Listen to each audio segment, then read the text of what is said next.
నేను ఇదే సందర్భంలో పవన్ కళ్యాణ్ గారిని కూడా అడగాలనుకుంటున్నాను. నిస్సహాయ స్థితిలో ఉన్న ఆడపిల్లల్ని వేధించడం అనేది మగతనం కాదు. అది ఆడపిల్లల్ని ఏడిపించి అది మగతనం అంటే తొక్కి నారతీస్తాం.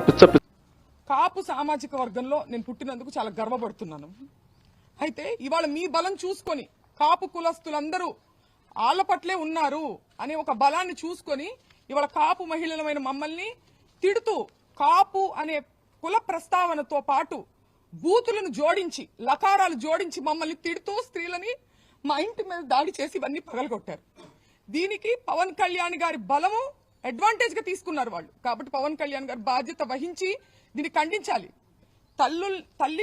తల్లులందరికీ ఉన్నారండి. రాంబాబు గారు తల్లిని మీరు ఎప్పుడైనా చూడొచ్చు. ఆయన ఎప్పుడు ఒక బార్డర్ క్రాస్ చేసి అసభ్య పదజాలంతో ఏది మాట్లాడరు.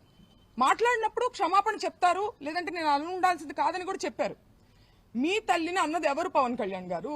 తల్లులు అనే సాంప్రదాయం ఎక్కడుందో మీ మనసుకు తెలుసు.